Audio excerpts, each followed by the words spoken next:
Bem-vindo de volta ao nosso programa. Estamos aqui hoje com o Larry Johnson, um ex-analista de inteligência, o da CIA, o que também trabalhou no escritório de contra-terrorismo do Departamento de Estado do ZEUA. Então, muito obrigado, como sempre, por retornar ao programa. Sempre nos sentimos honrados com o seu convite, Doc.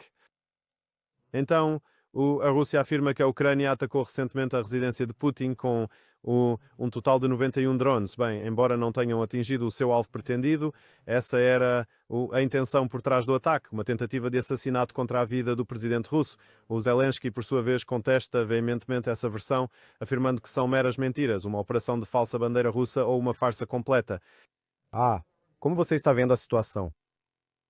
Se fosse uma falsa bandeira russa ou uma farsa, o Ocidente seria capaz de fornecer inteligência imediatamente provando isso. Eles não forneceram isso.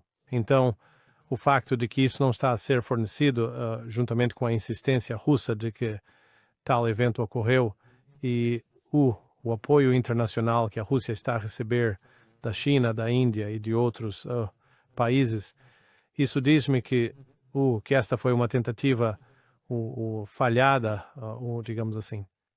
Porque seria algo que se poderia refutar facilmente. Então, eu acredito que sim, isso realmente aconteceu. O que, para mim, o aspecto mais crucial de tudo isso é o momento exato do acontecimento. Os russos alegaram que teve início em algum momento no final da noite do dia 28 e que foi concluído nas primeiras horas da manhã do dia 29. Bem, o tarde da noite do dia 28 seria algo como 28 horas, 23 horas, horário de Moscou. Mas mesmo que digamos que é meia-noite, horário de Moscou, isso seria 16 horas em Mar-a-Lago, onde Zelensky está se encontrando com Trump. Não creio que Zelensky seja cínico o suficiente ou estúpido o bastante para se envolver em negociações com Trump sobre a tentativa de pôr fim à guerra, mesmo que ele não queira terminá-la e depois autorizar este tipo de ataque a Putin. Quer dizer, isto é um pouco como sabe, a delegação japonesa se encontrando com o secretário de guerra ou o secretário de Estado na manhã de 7 de dezembro de 1941 em Washington, D.C., enquanto o ataque se desenrolava no Havaí, sabe, uma espécie de situação paralela. Então, isto eu interpreto que, sabe, podemos entender de algumas maneiras. Ou Zelensky sabia e ele próprio autorizou a ação e estava apenas a enviar uma mensagem de que, ei, eu sou um tipo durão e não vamos nos render a esses russos. Ou então foi feito de forma deliberada para constranger o Zelensky e foi realizado por adversários políticos, em Kiev, dos quais existem vários. Eu não vi nenhuma evidência crível que indicasse que Putin estava de fato na residência em Novgorod. O fato de Putin ter estado escondido no apartamento do Kremlin por, sabe, a maior parte dos últimos 4 anos foi precisamente para evitar este tipo de risco de que ele pudesse estar fora em uma de suas, em uma residência e pudesse ser atacado. Então é por isso que me parece não tanto como uma tentativa de matar Putin, embora seja assim que os russos estão a apresentar e é assim que tem sido, sabe, comunicado do lado russo para o resto do mundo. Mas certamente estava a enviar uma mensagem do lado ucraniano de que eles não estão de forma alguma interessados numa negociação pacífica com Putin.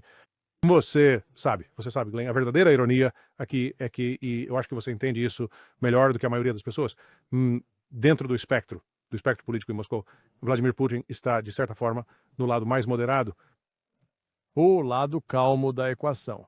Quer dizer, ele não é conhecido por ser um tipo agressivo, violento, ameaçador, emocional. Ao passo que sabe, você tem alguém como Dmitry Medvedev, ele é muito mais esquentado. Sabe, ele tem o luxo de dizer o que pensa. O Putin sempre não age assim, então o fato de que os ucranianos queiram matar um indivíduo que, na verdade, tem demonstrado certa contenção ao atacar a Ucrânia, isso me parece completamente paradoxal. Bem, toda essa ideia de uma bandeira falsa É um tema recorrente, sim, já ouvimos isso ao longo dos últimos 4 anos. Quando nos dizem que o Nord Stream foi simplesmente a Rússia atacando a sua própria infraestrutura energética. Nos dizem que com a central nuclear de Zaporizhia sob controle russo, que os russos estavam a bombardear, continuamente a bombardear a própria central nuclear que eles controlavam. Vimos que quando o Kremlin foi atacado por drones, isso também foi uma operação de falsa bandeira. Ou uma após a outra, eles sempre, contam histórias que são tão fáceis de desmascarar, pouco tempo depois, ou até mesmo durante o ocorrido. Então, sim, eu sou um pouco crítico sempre que eles inventam, quando eles inventam essas histórias. Olha, mas Pois é. Eu vi,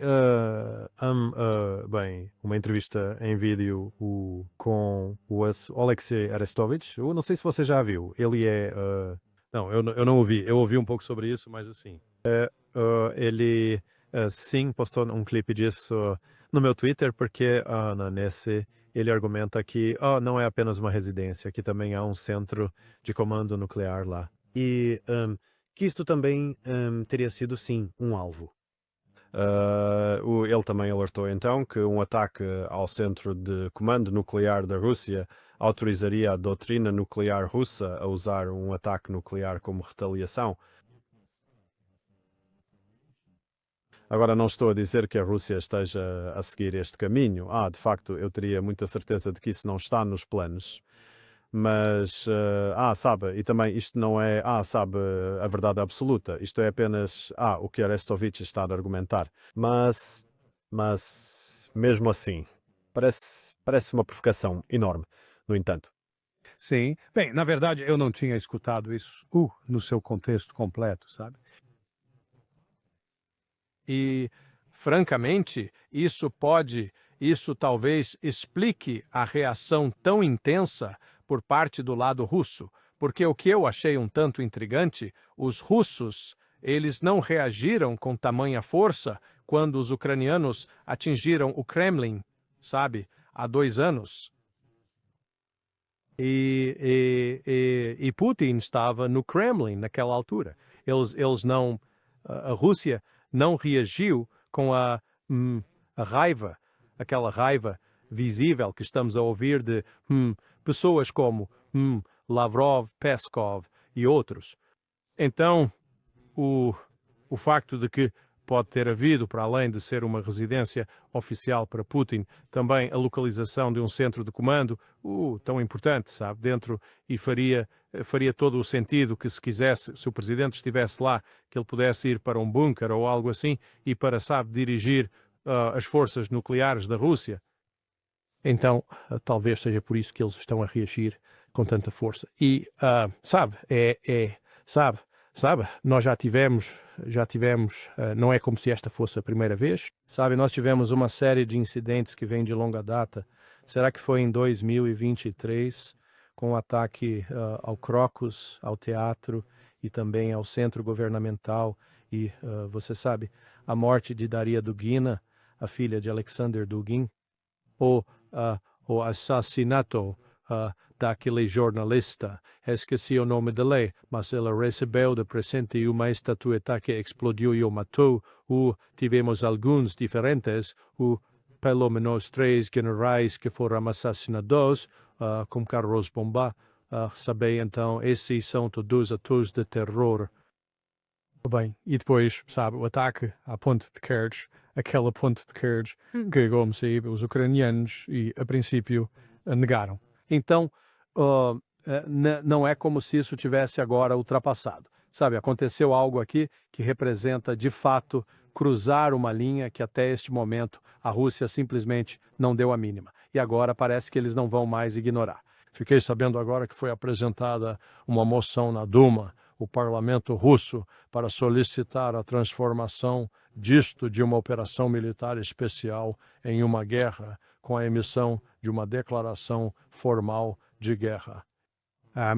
Isso seria importante. As pessoas pensam que quando a Rússia fala em operação militar especial, é só um jogo de palavras. Não é um jogo de palavras. Isso muda a forma como a Rússia se mobiliza e como os recursos são priorizados dentro do país para um esforço de guerra. Então, sabe, isso está se movendo numa direção muito perigosa.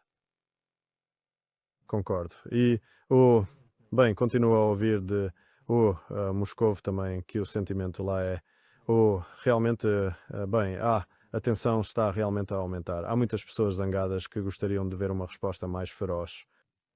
Porque eu sempre faço questão de dizer que numa guerra por procuração as regras são um tanto quanto não escritas e parece que ao longo dos últimos anos que as regras não escritas das guerras por procuração têm sido continuamente alteradas e modificadas. Isso é o que era o considerado aceitável em 2022. Nós já ultrapassamos isso há tanto tempo, né? Eu sempre faço a observação com Biden dizendo que F-16Es, que isso não é possível. Isso significaria a Terceira Guerra Mundial. Certo. Compare isso com a situação atual, onde você tem, por exemplo, empreiteiros americanos lançando ataques americanos guiados por satélites também americanos, atingindo alvos selecionados por agentes de inteligência americanos na Ucrânia. Tudo isso parte de um planejamento de guerra mais abrangente, feito por generais do Zaire-Nur operando a partir da Alemanha. Quer dizer, isso é nós. Eu conversei com o John Mearsheimer neste canal também. Ele também fez essa observação.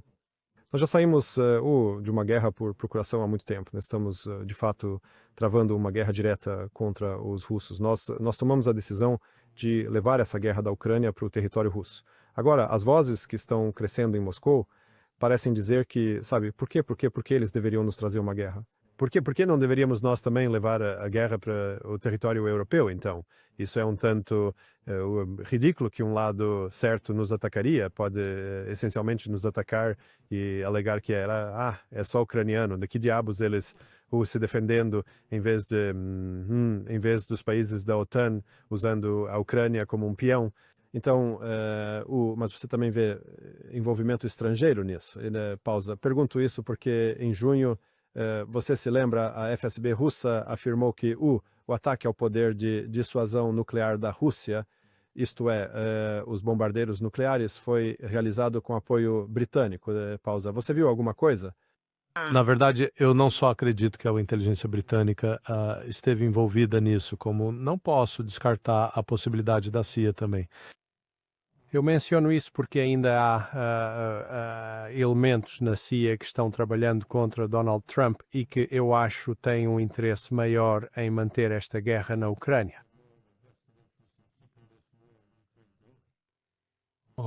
E é que, sabe, uma das razões pelas quais eu digo isso é recentemente uma mulher que, sabe, nós fomos amigos uma vez, eu pensei, ela estava na minha turma de estagiários de carreira. Então, quando eu entrei na CIA, em setembro de 1985, eu era um dos 53 outros oficiais da CIA, homens e mulheres, e passamos basicamente um ano recebendo treinamento especial e recebendo uma orientação especial para a agência. O nome dela é Susan Miller, e eu, sabe, estava só a zapear a televisão há umas 4 semanas e de repente lá está ela, no programa do Afshin Hattani. E um dos produtores dele a contatou, mas ela concordou em ir ao programa dele, mas antes disso, ela estava num programa da CNN em julho deste ano, no qual descobriu-se que ela era a responsável pela equipe que elaborou a avaliação de inteligência, acusando a Rússia de interferir no ZEWON. Interferindo nas eleições americanas, aquela que foi divulgada em janeiro de 2017, que a Tulsi Gabbard desmentiu, e aqui estava a Susan na CNN defendendo isso e dizendo, sim, tínhamos todas essas provas. Sabe, isso é simplesmente ridículo. Meu ponto é que ela não está fazendo isso por conta própria. Eu garanto. Ela não era o tipo de pessoa que buscava, sabe, reconhecimento público ou que naturalmente gravitasse para a mídia. Ela foi exposta e foi exposta de tal forma que está se opondo diretamente à administração Trump nisso. É por isso que eu digo, a resposta é um pouco longa, voltando ao ponto de que não posso descartar a possibilidade de que existam elementos dentro da CIA que estão determinados, que eles abertamente dizem, dane-se o Trump, não vamos de forma alguma abandonar os ucranianos, vamos continuar a fornecer-lhes apoio e assistência, e se eliminar Putin for uma dessas maneiras de fazer isso, então faremos. Não posso descartar essa possibilidade. Foi um ataque tão ousado também no meio das conversas entre Zelensky e Trump, Tá. É difícil ver como isso não está relacionado a atrapalhar quaisquer esforços para pôr fim a esta guerra. Certo. Mas, novamente, alguém está apenas tentando fazer isso aqui. Agora, claro que se ouve do lado ucraniano que isso são apenas os russos, que eles estão procurando uma desculpa para se afastar das negociações e começar a bombardear ou intensificando. Eu ia perguntar como avalia essa acusação, mas talvez você esteja...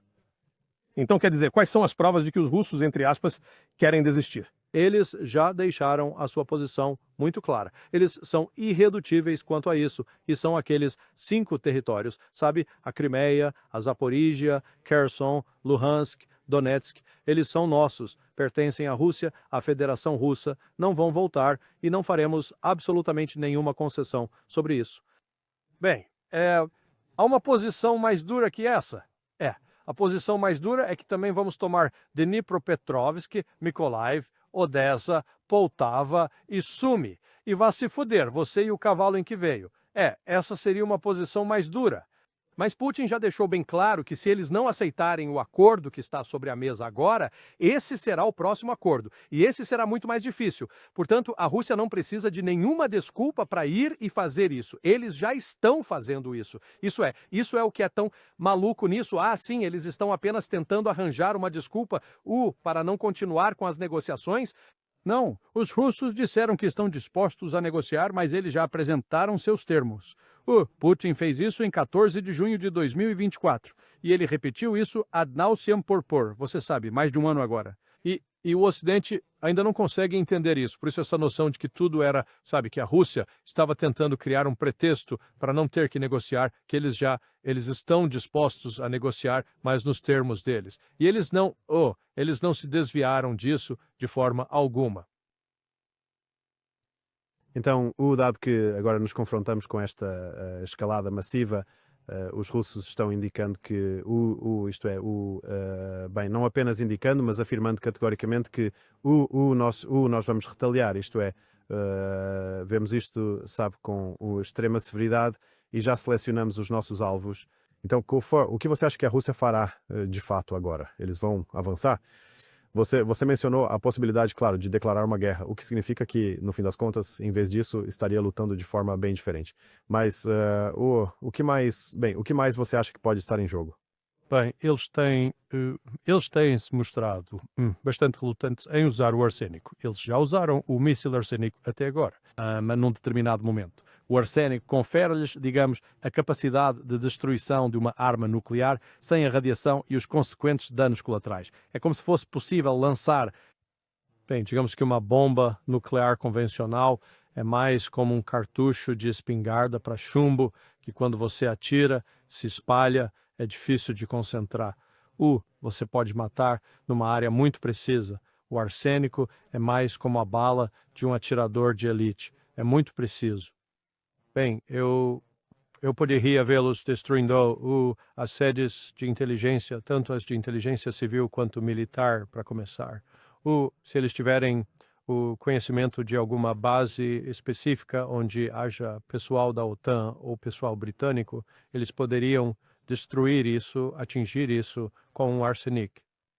Então, vai ser mais do que apenas o lançamento de um novo número de mísseis e drones e também de bombas FAB. Porque eles já vêm fazendo isso. Eles fazem isso todos os dias. É difícil dizer se aquilo foi ou se aquilo é uma escalada. Que eles, um dia você vai lançar 800 e no dia seguinte 1.000. Isso são 200 a mais, mas acho que eles vão atrás de um alvo que realmente enviará uma mensagem. E pode incluir a morte de alguns dos principais oficiais políticos ou líderes militares. Até este momento, a Rússia não agiu dessa forma. A Ucrânia fez isso de novo, e de novo, e de novo, e de novo. A Rússia não o fez. Aqui, a Rússia pode dizer: ok, a brincadeira acabou. Todas essas pessoas são alvos. E eles vão começar a matá-los. Mas eu não acho que os russos estivessem apenas fazendo uma ameaça vazia. Eles não fazem isso. Quando eles afirmam que isto é, sabe, eles já definiram o momento, o local e a forma de retaliação. Portanto, eles já dedicaram alguma reflexão a isto previamente. Ou seja, dentro de um plano, se tivermos que escalar, este é o próximo passo a ser dado. E é exatamente onde nos encontramos, penso eu. Se fosse só esta escalada, Um erro de cálculo, se assim o quiser, seria uma coisa diferente, mas isso, de certa forma, se encaixa em todas essas outras ondas que temos visto, especialmente ao longo dos últimos meses. Temos visto, especialmente desde o verão, quando o exército ucraniano começou a, de forma muito evidente, desmoronar. Temos presenciado de tudo, desde todos esses ataques, não apenas contra refinarias russas, mas também contra embarcações civis.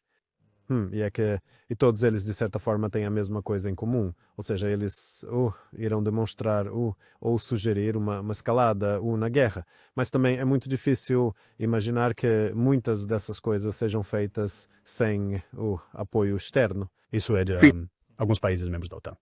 Mas, novamente, minha preocupação é sempre que subimos a escada da escalada, em que ponto os russos verão que não responder será mais perigoso do que responder, em termos de arriscar uma guerra direta. Mas você acha que uma guerra direta poderia, digamos, ser uma consequência indesejável disso? Sim, não, eu acho que sim. A Alemanha, a França e o Reino Unido em particular, estão a brincar com fogo nuclear, potencialmente.